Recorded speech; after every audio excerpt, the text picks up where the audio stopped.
enjoy the show. 3, 2, 1. Yes is the answer. What is the question? Let's figure it out.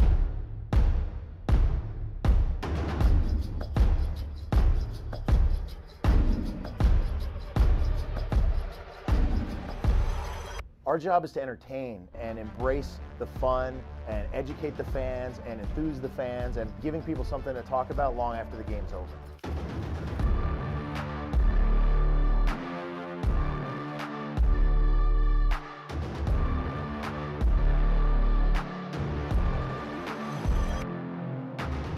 You dream up these ideas in the strangest ways. Sometimes it's a little sticky note, sometimes it's a dry erase board, and then all of a sudden you see it come to life because all of these creatives come together and they believe in something that is pretty terrifying when you really think like, can we really do this?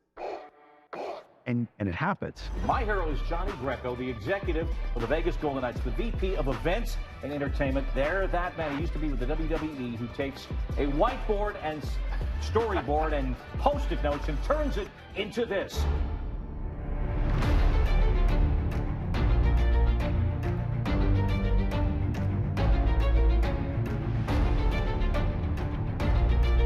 The only way this succeeds is with great people. You can have the most talented people in the world, but if there's not a synergy and a creative energy that's shared, and a vision that's shared, and a passion that's shared, if you don't have that, I don't think the fans are gonna feel the love that you create. In the end, entertainment's entertainment, and if you leave your fans with a big smile, you've kind of done your job. Go nuts. Go nuts. Let's do this. Let's do this. We can win this. This guy's good. We can win this. That's all I got. Yeah, this guy's good right here. Why don't you just do it by yourself? And now, everyone, please put your hands together and give a warm welcome to your host, Chief Engineer Officer for Shine Entertainment, Jonny Greco. Thank you, guys. Thank you. All right. Thank you so much for being here today. Thank you also for bearing with me with my throat. I lost it yesterday, talking to all these inspired, energized, amazing students and soon-to-be graduates and graduates. Today we're going to talk about working with talent in the live space. What does that mean? Well, as a producer, as a musician, as a back of house, as a front of house, you're going to need to work with different talent in different ways, and it is an incredible skill set to have. Also, you're going to present in your life only like 1,000,000 times. And sometimes you're going to hit, sometimes you're going to miss. But whether you're presenting yourself for a pitch for a movie idea or an app concept or a game design you want to do, you're going to be presenting. And presenting is an art form. And there's a whole lot of different ways to present. There's sportscasting, there's broadcasting, there's radio, there's TV, there's in-arena hosting, there's live presentations. And I'm really excited to introduce our guest and get into it. But real quick, I'm just going to touch base on briefly my story. This image up here right now is how it started. You guys have that up on the board? Solid. Thank you, guys. Appreciate it. This is me in 1998 with a whole lot more hair from a VHS tape from my graduation right here at Full Sail from the film study, which was absolutely unbelievable. I was a very bad presenter at that time, for the record. That was my Act 1. Act 2 is some of the things that I've been blessed to do. You saw some of that in that sizzle reel. The funny thing about a lot of us behind-the-scenes people is we don't actually like to talk about us. We like to talk about the cool things we do, but not like, who we are. I've been blessed on a lot of levels. And as I've done some of these projects in the WWE and in Las Vegas, and I got to work with Jerry Bruckheimer, not on a movie, but developing a mascot, which is just bananas. So you will be surprised in your career how many times, whatever industry you're in, whatever you're studying right now, it will cross over in a lot of ways, and you will always need the ability to communicate persuasively and communicate effectively as you move forward. Real quickly right now, before we bring out my man, currently, the last 2 years, my partner and I, my wife, started our own business. This is what we do now. I had 25 years of working with incredible talent in live spaces, learned a whole lot of lessons, and now with Shine Entertainment, we help people tell stories. We help entertainers tell stories. We help teams in sports tell stories. We present. One of the things we offer, and has been really effective, is, make friends, build your relationships, curate your relationships. Our guest is somebody I have worked with over 100 events, And he now helps Shine Entertainment coach and teach and work with professional presenters in the live event space. So without further ado, I'm going to shift and actually read this because this guy has an incredible resume and it's going to take some time. So bear with me here because he's a way better presenter than I am. So this young man I met over 10 years ago. Him and I have teamed up for over 100 events all over planet Earth. I called him 25 yards from here 10 years ago to tell him he was going to be the first ever WWE Live producer. Sorry, host. Man, I messed that one up, Greg. Okay.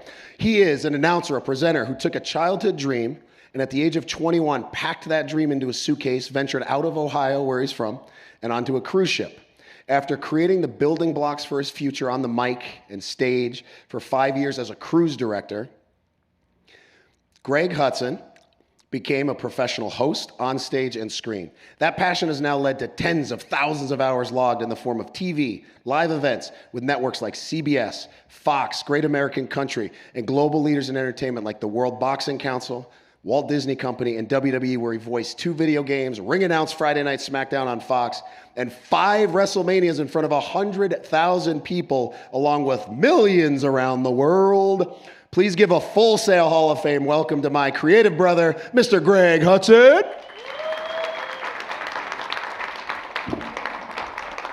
Brother, bring it in. I love it. Thank you. And I brought your tea, too. Oh, yeah, I'll take that because you guys heard that. That's good. Live. We got to move. We're going to do it live. Do it live. All right. Thank you guys for having me, first of all. This is so full circle, you know, coming from WWE, NXT. We used to do shows at right next door, Full Sail Live. We had meetings in here after the shows. And you're right, you called me right outside that door. And now here we are. So this means a lot to me personally. I want you to know that, and I appreciate it. One of the really neat things is before this show, we were talking with a good friend of ours who's back of house right now helping to produce this event, Pam Siegel, Full Sail grad, or Full Sail employee. She works here now. She works at WWE as well. We've traveled around the world with her as well. So it is pretty incredible how, whether you've graduated or you're about to graduate, just how impactful the Full Sail experience is in all the different things that we do. So what's it like being back here, right? It's been a minute since you've been back in this space, right? Yeah. I mean, I started with WWE. That was in 2015, I want to say, is when I started. And all of those years ago, but coming back and seeing Full Sail Live and sitting in this theater right now, I feel like I'm in a dream. This is so bizarre, but it's a lot of fun and to see the faces and the people that go to Full Sail, because we used a lot of Full Sail students for our production. Absolutely, yeah. So it's exciting, and I'm happy to be here and give back. And any info I can give you, even if you get one thing out of today, I hope you can. And it's great to be here. I love it. Greg flew down last night from Ohio to be here literally for this session. So I thank you, brother. I appreciate you being here. And let's get to it. So you see some of the things Greg has done. He's extraordinary. We're going to talk about it. Real quick, just high level, I always fancy ourselves as storytellers. Whether you have a microphone, you're behind the scenes, you're writing a song, we are storytellers. And I'm also a big sports guy, so I always break it down into the sports theme. So our first quarter, we're going to talk a little bit about Greg's story and his why. Why does he do this? What resonates in his heart? Second quarter, this is as producers and or as presenters, the do's and don'ts of what that looks like. And then we're going to do a workshop where I'm going to show you guys just how good this guy is, and we're going to take some crowd participation and have some fun. We are? Did you know about that? I guess we are. We are. Well, let's do it live. Live. We'll do it live. We'll do it live. All right, third quarter, we're going to talk about some tools and lessons that help. Again, as creators in any capacity, it's not just if you're holding the microphone. It's helping to produce people who hold the microphone. It's helping to produce people who turn the microphone off. Shout out to my man Dan back there. Sounds good. All right, fourth quarter, advice and staying hungry. Some of you are on the precipice of graduating. Again, some of you have. What are some tools and tricks? And I've heard this a lot in a lot of the sessions I've been in. Like, imposter syndrome is real. Oh, no yes. matter how good you are, no man. matter where you've been, that's a real thing. So we're going to talk about that, and we'll wrap up with one last workshop where we'll take a special guest from the audience, and then we'll open it up to some questions at the end. Does that sound all right? All right. I'm going to do the cliched thing that always works. Does that sound all right? Love it. It works. I love it. It does. So yeah. good. All right, let's talk about you, your story, your why, you're here now. Like, I read the laundry list, which he didn't want me to do, but I'm like, these people need to know how incredible your experiences have been. Like, how did you get here in a nutshell? Oh, man. I don't know why, but for some reason, since from a very young age, I always wanted to be a host. Even in high school, I would host different events and assemblies that we would do. It's just something I've always wanted to do. I wasn't sure what capacity I wanted to do that in. For a while, I wanted to be a sports broadcaster. Then I wanted to be a TV host and an entertainment host. And so that's been from day one for me. And so I think this is lesson number one, is if you have an opportunity to take a leap, take it. I mean, at 21, and I left Ohio, went and worked on a cruise ship. I'd never seen a cruise ship at that point in my life. That's the truth. But given an opportunity. Did you ever get seasick on a cruise ship? I did, and a lot of people do. People do. Because you guys hit some treacherous water, and you have to act like it's okay, but some people can't be feeling good, but you never did. Yeah, I never did. Okay. I never did. But yeah, that's where it all started. But I took the leap of faith. I had no clue what I was getting into. And it turned out to be the greatest thing that I've ever done by taking that leap of faith, because I learned so much. At that time, as a cruise director, looking back, it's one of the greatest things that's happened to me, because I had no director, I had no producer. I directed, produced, and hosted all of the shows on board. Yeah. I managed the entertainment department, the AV, the techs, everything.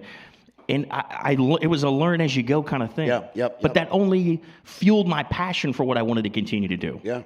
So something you talk about a lot, and it's literally being up here right now, is presenting, is being persuasive in a message. So whether it's announcing The Rock and putting him over and making him a celebrity, or auditioning for your next gig, you always talk about the difference between presentation or presentational and conversation and conversational. Can you talk a little bit about that as a performer, but also as a human being?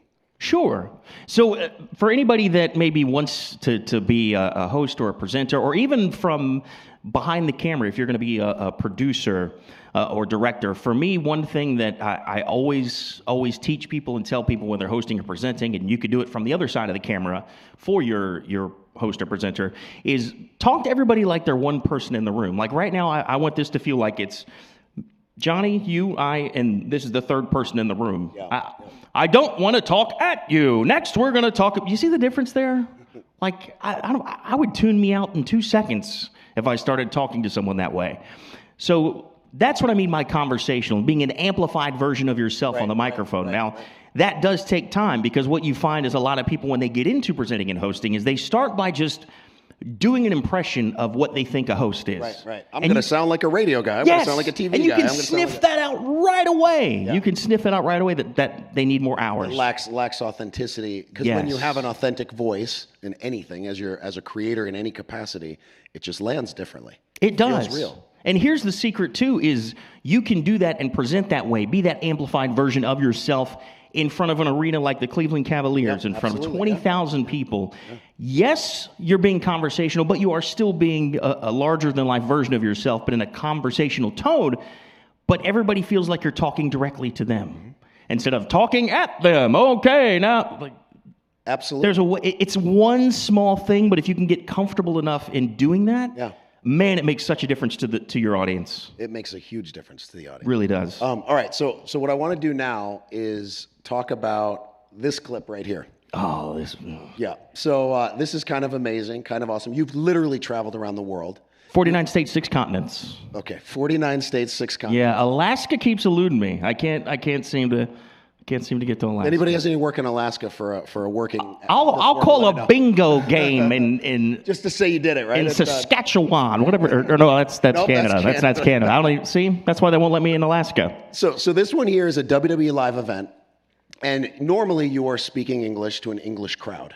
Yes. I'm going to play the clip, and then let's talk about the differences, because you're in Bogota, Colombia, I think? Yeah, this is Bogota. So this audio comes in a little bit hot because the crowd is so freaking loud. That's just what happens. So here's Greg Hamilton for WWE coming into the ring and setting the crowd on fire.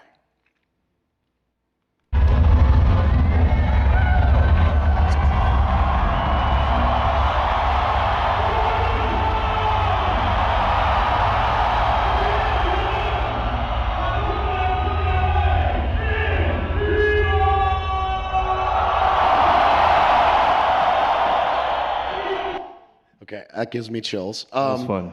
What did you just say there? Because you couldn't hear it. The crowd was shaking the whole place. So, okay, well, a couple things. First of all, that is a presentational moment. That is welcoming the crowd to the show, the top of the show. There you do want to be presentational because you're setting the tone, the energy of the show.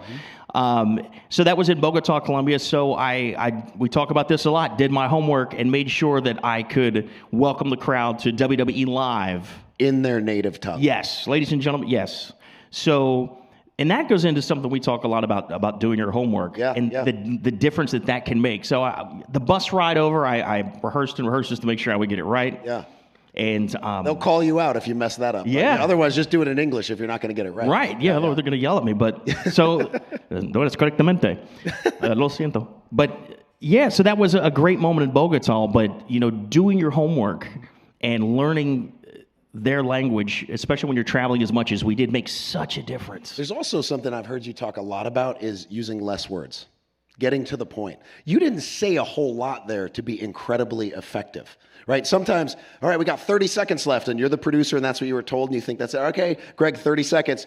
Okay, 25. Okay, we're out in 5, 4, 3. So sometimes you need, like in that case, you were thoughtful, you kept it minimal to keep the energy, but like, how do you do that? How do you narrate or edit yourself to convey a message? In that case, you knew what you were doing, but sure, there's a lot out there when it comes to like thinking on the fly and telling that story. Well, that goes back to doing your homework and knowing your material so that you can edit in the moment. Right.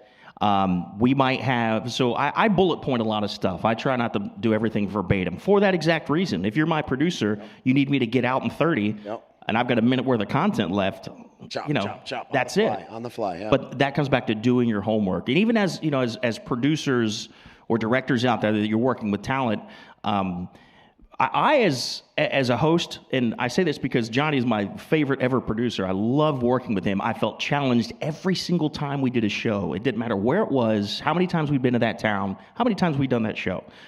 But I trusted you. I would come to you. We would collaborate on things. And so if you're a producer that's going to produce host talent, don't be afraid to have those conversations, because those conversations need to be had to make you better, to make them better. More importantly, to make the show better. Yeah, absolutely. Yeah. The fans resonate with that, and it is important to work in an environment where there's a culture of feedback. Feedback sometimes sucks. It hurts. It's like, oh man, they didn't like it, but the truth is, if we're going to get better collectively and create the best show possible, we got to be able to call each other up. We got to say, hey, G, I loved what you did.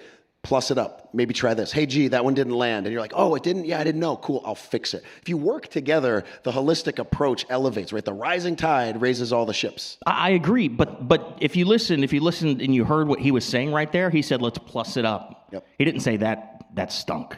Right. Yeah, that's right. And I'll tell you, a lot of talent can be very sensitive, especially when they first start. When I first started as a host, man, I was so sensitive to every little thing. Okay, so let's go into that. Let's pivot. We're live. So when you're sensitive, you're new, but even at this experience at this point, like how do you develop kind of that thicker skin? How do you own the moment? How do you maybe make a mistake? It happens. It's live, right? It's not if, it's going to be when. When you make that mistake, how do you get in your head as a performer to do it really well the next time? And also, as a producer, this will be the second part, what can we do to help you feel that confidence? All great questions, and I've got several answers. Okay, all right, let's go. Okay, let me back up here. So the first part, as far as gaining that confidence, it's just reps. It's hours doing this, man. There's no book you can read. There's no website. There's no YouTube page. You got to get on stage with a microphone. You got to challenge yourself. You got to get those reps. You really do. So that's number one. Number two, when you make mistakes, and they will happen, I'll give you a perfect example. We were in Denmark, and my mic wasn't on. I thought that they had already turned it on, because they do all the batteries in the mic, and I'm not allowed to touch it. They hate it to me. And I go out there, and I'm like... It's a silent film. And it's silent. And we're in Denmark. We haven't been there in 20 years. And I'm the first thing that they see. It's going to be a great show. Right? But... So in that moment, you just have to call it out, because it is what it is. Everybody sees it. I'm not like, no, I did that on purpose. No, the mic wasn't on. You saw it. I saw it. So here's what I did is went backstage. Stedman came over. Fix it. I said, all right, let's try that again. You just got to call it out. And honestly, lean into the live experience. It went wrong. Everybody saw it. You could either come back and act like it didn't happen, or be like, you know what? I'm going to do it even better this time. I'm going to plus up the moment. There's so many moments in live where you think you're going this way and then you go this way. You got to be ready on the technical side, because that wasn't because you were ill prepared, right? Tech people, we make mistakes. It happens. You don't get a chance to rehearse, and you rode with that wave and made it happen. You have to. And here's the thing too, from a psychology standpoint. If you just call it out and like, oh my goodness, I can't believe that, the crowd's going to be with you. Yeah. Oh, you know what I mean? Versus if you try to cover something up. You're human. Yeah, right? you're human. It humanizes you to the audience. Absolutely. They know what happened. So I think that's the way to do it. There was a time too, speaking of, learning and cutting my teeth. When I was a cruise director once, we had a show with a comedian and a juggler, and the juggler went out first, and he did this thing at the end. His thing was where he would like ride a unicycle and spit in water in the air like a water fountain while doing a hula hoop. It was something real weird. So I have to go out and take him off and then bring out the comedian. Why go out? Man, I slipped on that water. Ooh. I mean, to the point that I was horizontal in the air in front of 2,000 people. It's a true story. And at that point, now that I look back, that was a learning lesson, because I was still a new cruise director. Yeah. So I laid on the floor, and I was like, all right, now please welcome so-and-so. And the comedian came out. And then I went backstage. I'm like, oh my gosh. So I had my assistant cruise director run and get a wheelchair and get some toilet paper, and I wrapped my head, and I went out at the end of the show in the wheelchair, like, thanks for coming, everybody, because they saw it. They saw it. You can't. So let's just have some fun with it. Yeah. So in that case, let's talk about the power of yes and, because that happens in co-hosting. We just did a really cool energized brainstorm session where we were, you say an idea and you have to plus it up and you have to yes and it. You do that in co-hosting. You also do it kind of, the moment just happened. I can't ignore that I never heard this story. I bit it hard on the water. I'm going to yes and this moment and create it, right? So there's yes and in the live moment, and there's also yes and with maybe even producers, but definitely co-hosts, right? That's a yes and kind of mentality. I think, and I'm thinking this out loud right now, but I think the key to that is just thinking about the show rather than letting it hurt your ego. Because the thing with hosting as well is it's not like acting. When you're hosting, you are yourself, which is why you see a lot of comedians and host like award shows and things of that nature. A lot of actors like acting because they don't have to be themselves. They play a character. And if you don't like them, it's not that you don't like them as human beings. You don't like the character. The character I played, the way the script was written. Exactly. It's not really me. You're not as vulnerable. Yeah. Precisely. Yeah. So when it comes to hosting, it's at first especially, I took a lot of things very personally. Because you go out as yourself as a host. But once you just get past that and you make it about the show, because it's not about us. We're here to facilitate the show. And I'll be honest, a lot of hosts don't realize that. It ain't about us. There wasn't a single person other than my mom, she didn't buy tickets, that would buy tickets to come to WWE to see me. Yeah. My mom got them for free, otherwise she would purchase them. That's it. Yeah. But it was about the show. Yeah. And so when I would go out now with announce Shinsuke Nakamura or Samoa Joe, John Cena, Randy Orton, I loved getting into their announcements and trying to make that announcement feel like their character. Yeah. You know what I mean? Yeah, absolutely. We help enhance the show. We are one cog in the wheel, but it's not about us. And the second you start to realize that and you make everything about the show instead of yourself, man, it makes such a difference. And I'll be honest, Johnny, as a host, it also just eases your mind because you're not so worried about every little. On you. It's not all on you. It's like I'm lifting someone else up. Yeah, and I don't have to take everything personally as, oh my gosh, what if they don't like me? It's about the show. Yeah. The show does go on, and it will, and it'll be better if you do your job that way. That's it. So let's talk about some tools this is specific for talent, specific for with stuff you may not think about, but at this point in your career, you don't need to keep working on your skill. You don't need to keep working on your craft. I know you have some physical things you do, like breathing, to be able to present a certain way, like getting yourself to a certain place. And I've got a clip. You may remember this one, you and Shane O'Mac back in the day. This is like This Is Your Life, that old game show where Greg Hutson, This Is Your Life. Take a look. So I've got this clip. So do you want to talk a little bit about the power of preparation for a moment like that to come before, or do you want to talk about it after we see the clip? All right, let's talk after. Should we just see what he's got in store here see for what us? The clip is? Yeah, my brother over here is like, let's see it. Okay. Does anybody remember this moment, by the way? WWE fans know? Okay. Richard, you got it? Okay, cool. All right, let's see what we got here. Okay, here it is. This is from SmackDown Live on television in front of millions of people. Greg Hamilton, if you will. Come here for a second. Now, I couldn't help, Greg, but notice, you know, it's more of a feeling. Yeah, come on in. It's more of a feeling than I had when I came down here and, you know, heard your introduction of me of, you know, best in the world.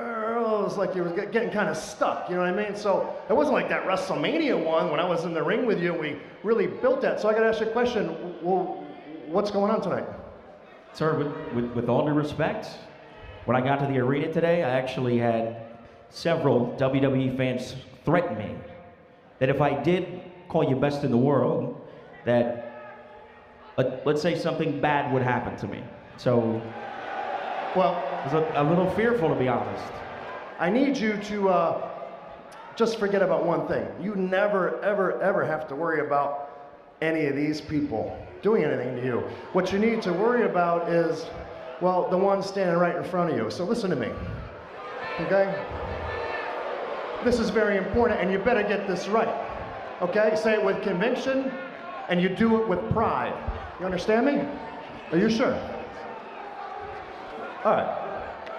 All right, let me get the camera ready. Frame me, yo, camera, right here with the trophy.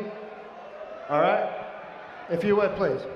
Ladies and gentlemen, introducing the best in the world! No. That's not good enough. Introducing the best in the world!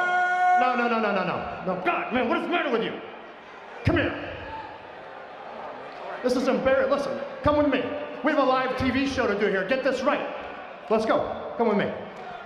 Again. Introducing the best. Forgot about that. No, you're choking on this. Let's go. Come on. Let's go. You're choking here in Brooklyn. Come on.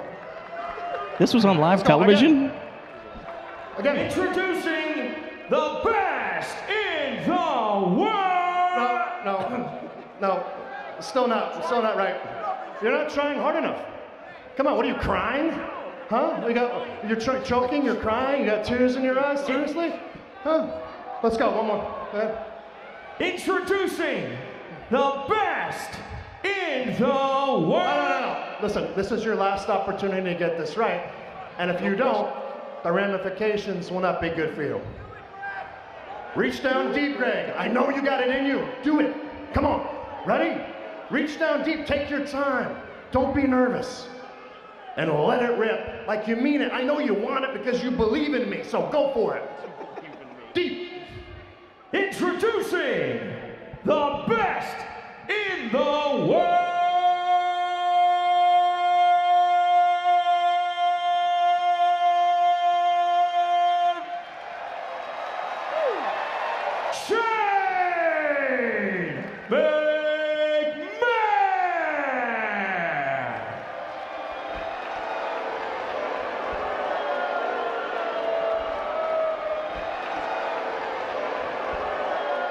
Good job. Please continue. Nice work. Nice work. And that was the day Greg lost his dignity.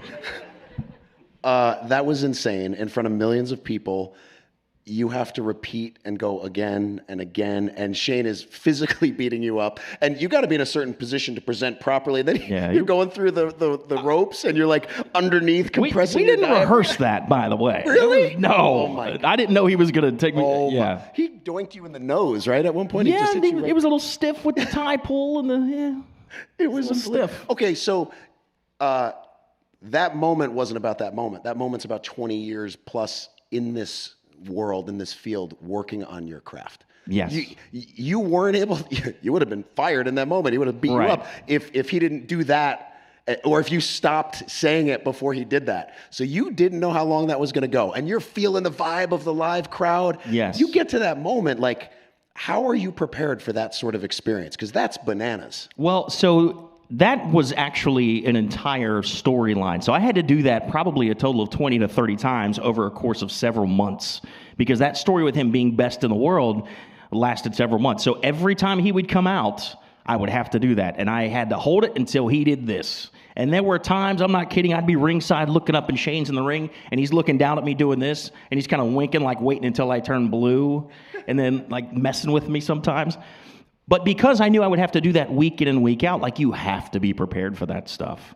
And it's breathing exercises, it's breathing techniques as I teach sometimes with Shine Entertainment with hosts. But also you just have to be present in the moment and ready for those moments. Like I said, hours and hours of time logged to be comfortable in that situation. Yeah. Me, 5 years before that, I would have never been comfortable in that situation. But again, it's logging those stage hours. Reps, yeah. Yeah, that's it. Just reps. So in that case, that's ring announcing, or even hosting. That's super specific. You had to hold this note. There's some broadcasters and sportscasters in this room. Preserving your instrument is really critical. Like, so breathing is one thing, to be able to scream like that if somebody scores a goal or something like that. Yeah. But like to be on the road potentially in that sort of industry, you're going and going and going. Are there like tips and tools and tricks that you use, like throat coat or different things to preserve the instrument? So if there are any broadcasters out there that are getting into that field. There are. Raise your hand if you're in like sportscasting, broadcasting. Oh, awesome. I mean, there's a bunch. I didn't realize that. Excellent. So one big thing for me with breathing is visualization. And I'll just do a quick thing for you. So when I'm teaching new hosts and I'm teaching them how to project, you want to visualize. So your diaphragm here, right? Anybody, you guys know what a bellows is? Back in the day, they would fan fires with the bellows. Okay. So you want to picture a bellows in here and just, feet, shoulder length, and then in through the nose with your mouth, your eyes closed. And as you're breathing in, you want to visualize a bellows in your diaphragm expanding, and then out and visualize it closing. I know that sounds weird, but I'm telling you, if you do that and you practice that visualization, it will help you. It helps your brain remember what that feels like and how you're supposed to project from there. And then the other thing is, once you do the breathing, the second time or third, fourth, fifth time, and where you're not even pushing from your throat. That noise that comes out is strictly coming from here, and that is it. I know that's a bit technical and nerdy and weird, but I'm telling you, if you practice that, it will help your body memorize to project at all times. Because if you're doing a lot, especially these sportscasters, I mean, Kirk Herbstreit, my gosh, that guy is in 2 games on each coast every Saturday. Yeah. A lot to talk about. So by doing that, remember, this is the engine. This is just for inflection. You don't want to always be up in your throat voice. If you do this for an entire show, if I did a 3-week European tour like that, I'd be done after 3 shows. You would do 2 weeks of shows every single night in Belgium and France and England and Germany, and you're not sleeping a lot. Right. You're all over the place.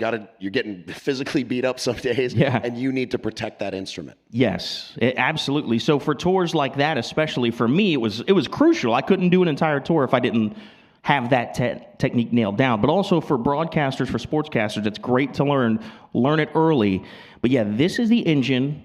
Use that practice that I gave you with in through the nose, out through the mouth, visualize the bellows, and then do the sound where it just comes from here.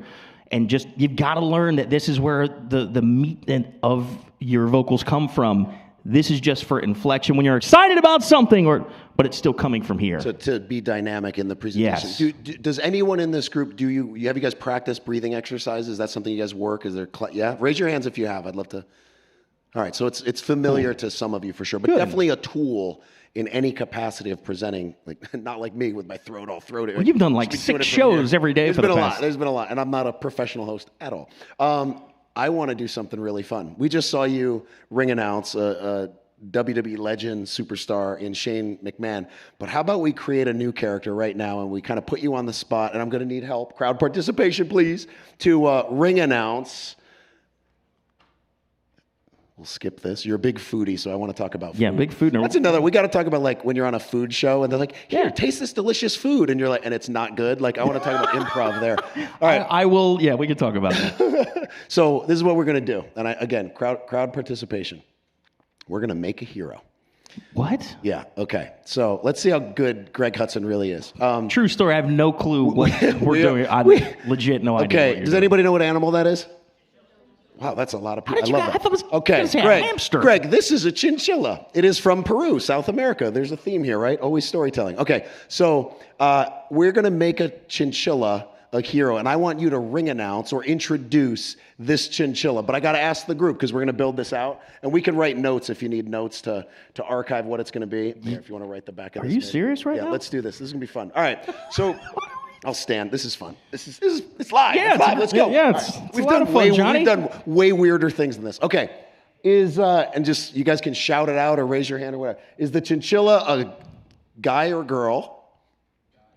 Okay, guy. Okay, so we got a male chinchilla. Okay, now in WWE, the baby faces go to the ring and they give high fives and they say, hey, I'll sign this for you. And I'm looking behind me because the bad guy may attack. Now, if I'm a heel, I'm a bad guy. I don't care about you. I kick you. I rip grab stuff. People by ties. Yeah, that's right. Shane's a heel. Now, is this male chinchilla a baby face, a good guy, or a heel? People love the heels. Whoa. They love the heels. Okay, so right now we have a bad guy chinchilla. It's already starting to be a pretty good story. Now. All right, so it doesn't look mean. Well, maybe we'll dress them differently. Where is this place? Where is he from? This is fun. Brooklyn's an easy place. Somebody said Cincinnati.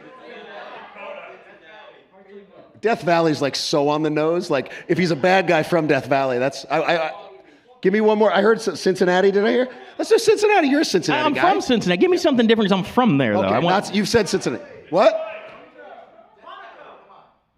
What'd you say? Hey, Monaco. Partson. Okay. Let's do. All right, you're from Monaco. Now, guys, let's play. We're going to suspend disbelief. How tall is this chinchilla?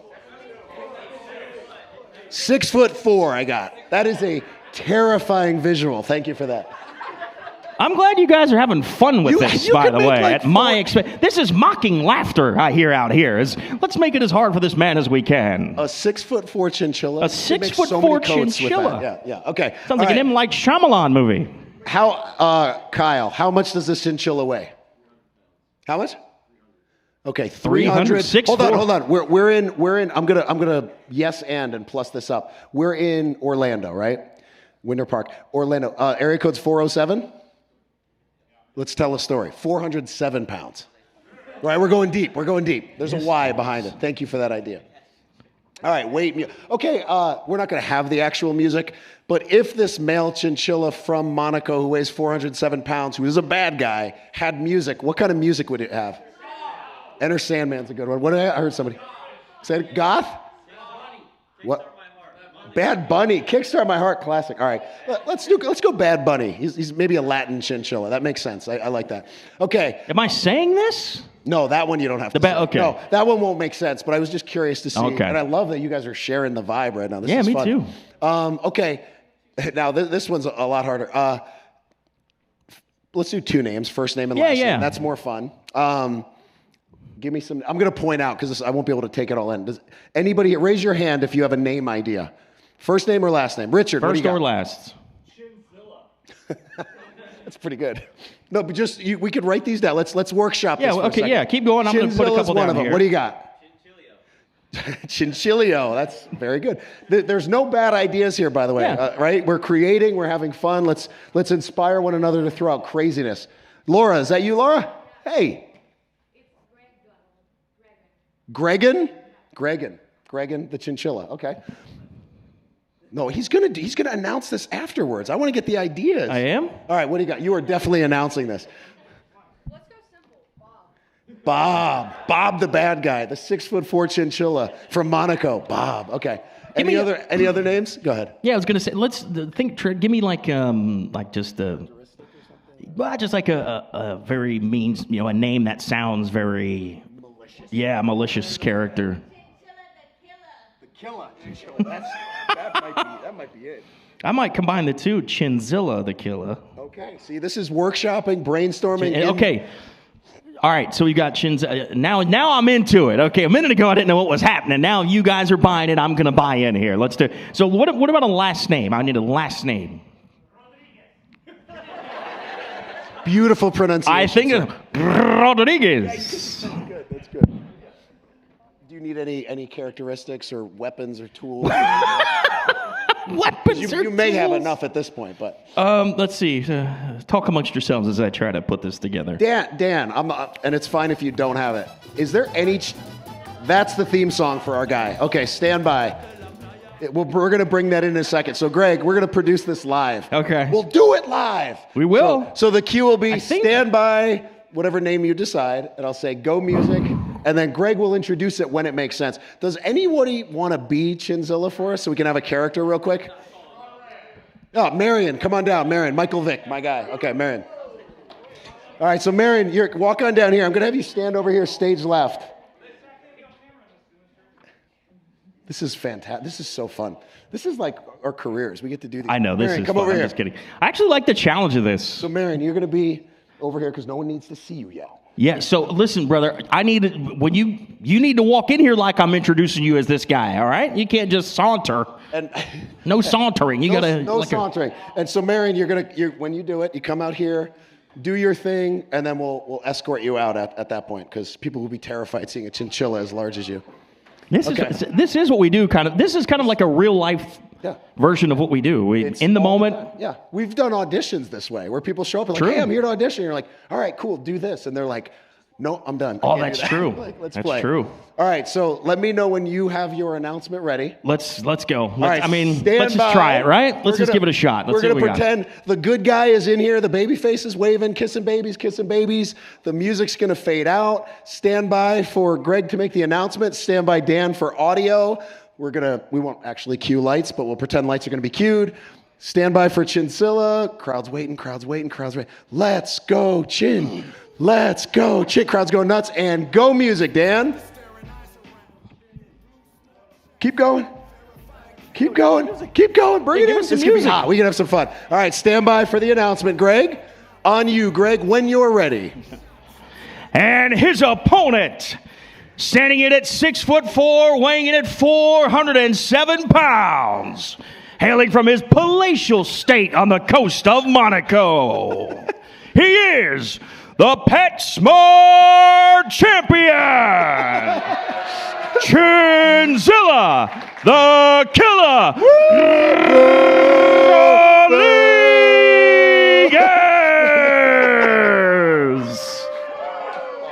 Awesome.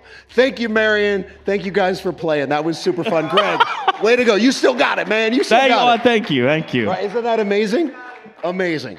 Yeah, and again, that wasn't about that moment. That was about all these experiences leading up to this. Yeah, it was fun. All right, that was fun, right? You guys having fun? Never introduced a chinchilla before. That was super fun. Now I kind of want one. Not a 6'4" one? No, not 6'4". Very expensive. Very expensive. All right, let's talk about tools and lessons. And I'm looking at the clock, and I want to make sure we have questions. So we'll keep this portion a little bit tighter. I've got film review, bouncing back from a live goof, which we kind of talked about. Yeah. And also like you literally have written a book on hosting as far as the WWE like pamphlet of what it is to live event host. So you could tell, like, I guess tools and lessons, like what are people, no matter what level they're at, some things they can do to study and review film or of their own or others, or books they can read or design and kind of write their own principles. What are some tools people could have? So I'll back that up even further. Oh, yeah. To start, and I can't speak for the production side, that you would know more than I on that. This may qualify, but for future broadcasters out there, future host presenters, get your reps in, look for opportunities in your community, at the university. Any opportunity, and when you're first doing that, it is not about money. If they're going to let you do it and it's free, do it for free. But get those opportunities. And also, if you can get footage of yourself, if anything, when you're starting, if it's not paid, say, hey, can I at least get the footage? Can you send me some media? Yeah, share me the program, record, or worst case, even in some cases for like a PA announcer or play-by-play announcer, I've seen people just set up their iPhone and record themselves just so they even have it. You know what I mean? If they're PA, like get the footage to be able to review it. Yes. Potentially to be able to like promote yourself even, right? To promote yourself, and that's how you're going to get an agent, which is very important. But first and foremost, yes, you can see yourself back. Yeah. But look for any and every opportunity to go out and do what you want to do with your life. Mm-hmm. It's going to be free sometimes. You're going to be hosting some things perhaps that you thought you'd never be hosting, but it's worth it because that is what's going to help build that foundation for you. The other thing, do your homework. Got to do your homework. You should know your material inside and out. As Johnny was talking about earlier, there are times where we got to edit, we got to cut things down, and the only way you can do that is by knowing what you're going to say, your bullet points inside and out. You can't just go out and wing it. A lot of times people say, man, your job's so easy. That's so cool. I'm like, well, I'm glad I make it look easy, because it's not. Right. But I appreciate that you feel that way, because that's what I want. Yeah. A lot of preparation, a lot of homework. All of those things, yes. It's the same way with like really good editing or a really good sound mix. You're kind of like, I don't know why this just feels good, but it does. You almost don't notice it. It just feels right? It feels easy. All right, we're going to slide to the fourth quarter. And this one's a big one. We've talked about this a lot. A lot of these different things, like just career advice, the power of, people use the word networking. I'm more of relationships. I think you're the same way. Yes. Mental health is an important thing. You're on the road, you're forward facing, there are comments in social media, all these kind of things. And even you referenced something that you're like, I would love to reference square, you're at square one. This is impossible. What am I going to do? So any one of those we can talk about, but maybe start with that one. Like, you're at square one. This is impossible. What am I going to do? What's advice for people who feel like they're at square one or square negative one or whatever? Well, so it goes back again to doing your homework and getting opportunities, but also you don't want to do an imitation of other people, but certainly study your craft. There are certain hosts that I watch that I just think are brilliant, and I don't try to be them, but I love. Why do I think that, like Jeff Probst for me is the best storyteller on the planet when he's hosting a show. I get inspired by him when I watch him. Yeah. I love how polished Seacrest is. Yeah. I still, to this day, I love Anthony Bourdain because he's so raw and real and honest when he's talking. And all three of those are different than your style, but the spirit of all three of those lives in your style. So you're not duplicating it. You're taking, I like that. Why do I like it? What's the why? That spirit. I'm going to use that to be authentic in my own voice. Yes, absolutely. And so when you're at square one and you feel like, man, I'm just going to be graduating from Full Sail. I don't know how I'm going to get my first broadcasting gig. I don't know what to do. Also, seek the advice of other people that are in a position that you someday want to be in. You know what I mean? Mm-hmm. People always talk about, surrounding yourself with people that you want to be like or emulate, things of that nature. For me, I look at it as this way. Who in my life would I want to be on the board of directors of Greg Hutson, Inc.? Yeah. If that's my life. Yeah, that's cool. Jonny Greco is one of them. Thank you. For sure. I appreciate that, man. So surround yourself with people that you would like to be like someday, and think about who can give you the tools to help you get there. But definitely you got to put in that work as well. And the relationship thing I love that you talked about. It's everything. I mean, they talk about networking and connections and LinkedIn and stuff. And I say this a lot. Like, it's one thing if like, oh, I know Greg.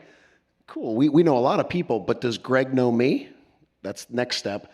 Does Greg like to work with me, right? That's more than just a connect on LinkedIn. That's becoming memorable. There was a girl, a student, a woman, her name is Allegra. I don't remember her last name, but she gave me her card yesterday. And I was given 15 cards yesterday, and they were incredible people, and my mind's a mush, so I can't remember all of them. Hers I remember. You know why? Because she had her upcoming project written on this card, her name, of course. She asked me if she could give it to me, which was super sweet. And she had like this yellow pipe cleaner that wrapped it around. It was like nothing. I had all my other cards in my pocket. And this one I was like, I'm saving this because this is like a best practice of originality. She stood out in a way where I was like, this is awesome. I don't know her very well, but I know that sort of creative spirit and standing out is the foundation of a relationship. And it's a lot more authentic and real and human connection than just oh yeah, they liked me on Facebook or they liked me on LinkedIn. So the relationship's real. They are, and I'm going to give you guys a personal anecdote that ties back to Full Sail of exactly how important this is.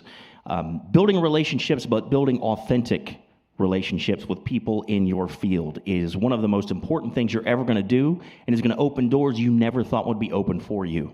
And I'm genuinely, if you take nothing else away from today, take this. I'm telling you. Those relationships, fostering those that are genuine, are very important. So Jonny Greco was producing WWE Live. They're just going to start having hosts now. They're looking for their first host to help create the host program. Jonny reaches out to several friends of his. One of his friends, Ronaldo, was an instructor, still is, at Full Sail. Him and I went to school together and used to hoop at Whisper Lake Apartments back in 1997 and 98. The dude's a baller, and he is still here, and Ronaldo's the man. Yeah, absolutely. So So I was hosting a show called the American Idol Experience for the Walt Disney Company at the time. They had moved me from Los Angeles there. And Ronaldo was our A1 there. He was incredible. Best audio guy that I had. But I appreciated him, and I appreciated our relationship. And that's a whole nother story where as hosts and producers and directors, learning what everybody else does so that you have more respect for what they do. Ronaldo was absolutely incredible, and I told him every day how much I appreciated him, and he was just so great to work with. Well, and I remember, I'm like, because I love Full Sail, and Full Sail has incredible talent. I'm like, hey, Ronaldo, WWE's about to do something they've never done before. We need live event hosts. Who do you have? What's out there, right? Using my relationships. He's a good pal of mine. Yeah, so Ronaldo says to me, hey, my friend Jonny Greco, and at this time, Idol we're it's a sinking ship at this point. We know we're closing. And, Ronaldo says, hey, my friend Jonny Greco is producing for WWE. They're looking for a host. Would you want to submit your stuff? I did. Ended up getting called for a live audition. Got the gig. Without that relationship and fostering that relationship with Ronaldo, I do not sit on this stage today. Think about that. Because you treat people well, you generate authentic relationships in your field, and good things can happen. You take the ego out of it. It's about the team. It's about the people you're working with. But, I mean, that's profound, is it not? That I worked with Ronaldo at American Idol Experience. Had we not had that relationship, he wouldn't have recommended me to Jonny Greco. It's because he knew you, and he liked working with you. That's the thing. People remember kindness. People remember people who lift one another up, because you want to keep doing that, right? That's our girl Pam in the back right now. How many times has she helped us, make us all look better and enjoy fantastic. being on the road, Pam's right? the best. It's unbelievable. But if you take nothing else away from that today, understand that without a genuine, authentic, real connection and working relationship with Ronaldo Pena, I do not sit on this stage today. And who knows what I'd be doing. Yeah, probably working in the food, like cooking or being a chef or something. Yeah. Such a food guy. All right, so we got 8 minutes left, and there's two ways we can go here. We can do a Q&A and open it up if you guys want to talk. We also have another workshop if you guys want to see Greg do his thing. So I'll just ask for a show of hands, because I don't know if we can get both of them in. No, Q&A is good. You want to do Q&A, or you want to do the workshop? I see you over there. All right, let me whatever they want. want. Who wants to do a workshop? Oh, that makes it easy. That makes it easy. Q&A it is. All right, okay. Let's open up the mics. I know the mic back there is where we'll line up. I'll just properly wrap this up. Thank you to Ronaldo, of course. Yeah. Thank you to Full Sail Hall of Fame. Thank you to my brother, my creative tribe member, Greg Hutson. And thank you to you guys for being here today, talking about working with live talent in the live space, creating great experiences. It is something you will run into in different parts of your life for sure. And we wish you the best. We wish you the creation of happy, and just, this was fun as heck. Thank you. It was. Thank you. Thank you. All right, let's do some questions. If anybody has questions, would you mind sliding up there? If anybody has questions, let's line up, right? Is that the way we want to do it? We'll line up over there. And are there any? Got it. Okay. So, thank you very much. What's your name, brother? My name is Jose Suarez. What's up, Jose? I just recently retired from the U.S. Army. Oh, thank you for your service, my brother. Thank you. Yeah. Shout out to my Ranger brothers. Shout out 82nd Airborne Division. It was a good journey, but on to bigger and better things. This question is actually for both of you guys, and it's the same question. If you can give your 26-year-old self advice, what would it be and why? Oh, 26-year-old self, man. I think for me it would be kind to yourself. Give yourself time. You don't have to accomplish everything tomorrow. You're not going to accomplish everything tomorrow. Sometimes our ambition can be a double-edged sword in that way. So be kind to yourself and give yourself time. Continue that path. Keep that hunger. Keep that drive. But take a deep breath. Be nice to yourself. You're going to get there with that passion and drive. Don't get down or hard on yourself when something doesn't happen within the first 2 years, because you could be this close to something and not even know it and get frustrated and stop. Don't do that. That was a good answer, and it's hard to follow. My short answer is the 26 version of yourself, the 22-year-old version, the 12-year-old version. Be authentic to who you are. I was talking to my friend Laura about this earlier. if you don't feel a vibe in the room, if you don't feel resonance on the project, you're not wrong. The room is wrong. Go to another room and be you, do you, create the way you need to create. There's a whole lot out there, but remember who you are, and not just the 26-year-old version, because you'll be 27 soon and 37. Remember who you were as a kid. Remember your core and your roots. Yeah. All right. Thank you so much. Thank you so much. Yeah, thank you. Hi, gentlemen. Rick Bracamonte, Sportscasting. Thanks for being here. Thanks for your time. That's a great sportscasting name. Rick Rockmonte? Rick Bracamonte. Is that real, or did you make that up? Richard Bracamonte is my full name. You were born to do this. Okay, sorry, go ahead. Appreciate that. So my question for you is, so right now your voice is a 10 out of 10, I would say.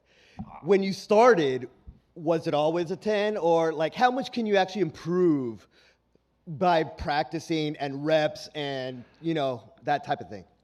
Man, you will definitely continue to improve. And I'll tell you why, because it's not just your voice, it's the way you present. So one thing we talk about when we're teaching too, when you're speaking, you're going to learn different nuances as you go. One for me is like the power of the pause. So if I'm sitting there like, hey, Rick, I've got some great advice for you, man. Listen to this. That's one thing. But if I say, Rick, I got some advice for you, man. Listen to this one thing I tell you, brother.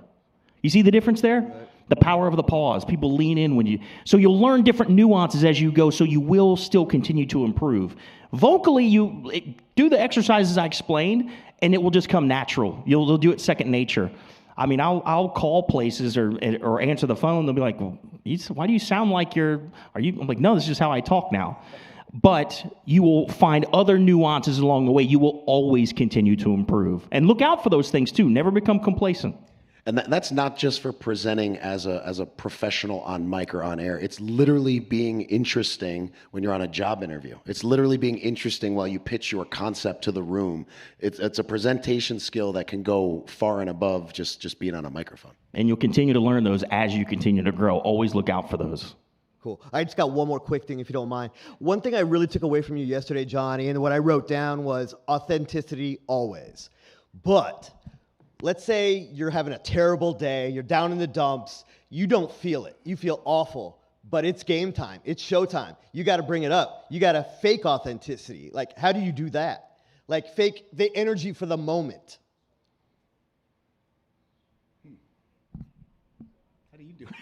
He's asking you. I'll take it, but he's asking. Well, you know what it is? I look into the eyes of this sounds corny, but I look in the eyes of the team I'm with, and I want to be a leader, and I want to set the example, right? So if I'm the head of the snake on the production side of things and I'm down, I'm not giving them a chance to be excellent. So I take my sports background, I try to be a great teammate. So there's an element of, call it fake it to make it, but I genuinely, I'll say this, and this might be a me thing, I love what I do, and I love the people I get to do it with. Sure, there's some projects that are not fun and some people that I haven't resonated with, but for the most part, we get to play and create and have fun in what we do. So when you're doing something that feels good here, I think you have a lot of less down days, honestly. So it's a good question, and there's probably a lot of answers there. I mean, in your world, how do you do it? So I agree with what you said is you go in and you're just try to be focused on the show. But the second thing, just from a psychology standpoint, just us as human beings, we talk about mental health and everything else, is just in that moment, Rick, just pause and say, I know I'm not having a great day, but I get to do what I love to do for a living right now. I'm going to focus on that. And if you focus on that and you just remind yourself in the moment, man, this is a terrible day, but this is what I get to do. And then work with your producers and the team that you enjoy working with. That'll help fade in the background. Now, the second the mic turns off, it's coming back. It's going to be there again. But in that moment, remind yourself, man, I get to do what I love. Today's not a great day, but I'm going to go do what I was put on this earth to do. There's an element of straight professionalism. You're here for a reason. Show up. You got to do it. Yeah, there is. But to what he's saying, you have to trick your mind into getting you where that crowd wants you to be. And so it's just maybe the mindset there is again, remembering where you came from, remembering when you were going on the auditions, remembering when you didn't have this job, remembering when you were a student hoping to get something like this. So it's a mental place. It's a meditation. Definitely. Mental health's real, and making sure you're protecting it as much as possible really, really helps. So it's a great question. Yeah. So much. I said we got 30 seconds left if we're staying tight. No, we can go. Okay. All right. Let's do it. KC in the house. I'm not from Kansas City. Don't take it. Kansas City hat in the house. Yeah, thank you. That's better. Okay, I'm Parker Manget, sports media marketing major. Who is your favorite person to announce in WWE? Ooh, Oh man, that's a tough one. So, part of me wants to say Shinsuke, but because he and I were such good friends, and I had a certain way to announce him that people noticed. And then after, we would travel the world and post pictures of us traveling and eating good food and stuff, everybody would say, you're giving Shin good announcements because he's your buddy. That's why. So he's one. But I would say a couple of the fun ones, like when AJ Styles wanted to be announced as the face that runs the place. And anything where I can really sink my teeth into something and help elevate a character. So I think AJ Styles, Shinsuke Nakamura, those would be two of my absolute favorites because I can dig into that announcement and help elevate who they are as characters. Yeah. Can we get a Shinsuke and an AJ? I wish we had the Shinsuke music because that music is dope too, but yeah. Okay. All right, I gave you this one. All right. Yeah, this is weird with no music and just people staring. No music, and it's like usually there's like 100,000 people. Yeah, that's okay. And his opponent from Kyoto, Japan, weighing in at 220 pounds, the artist known as Shinsuke Nakamura!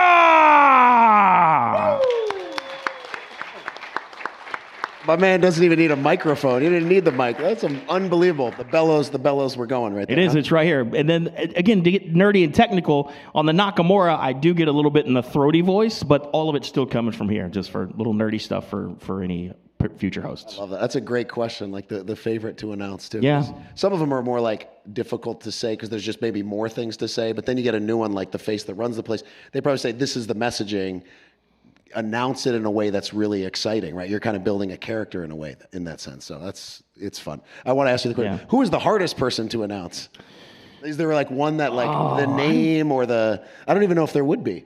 I don't know if there's not a person necessarily, but the hardest part is when you have to memorize rules to matches. Oh, no DQ. Yeah, so sometimes for the world champions. Yeah, so sometimes you'll be given announcements for a match, and with WWE, they don't want you to use cards. They want you to just go in and announce it, just having it memorized. So that was one of the toughest things, was doing the rules. Got it. Okay. All right. Thank you so much for that question. Appreciate it. All right. Well, on behalf of Full Sail Hall of Fame, my man Greg, I'm Jonny Greco. Thank you all for being here today, guys. Appreciate it. Appreciate you. Thank you, guys.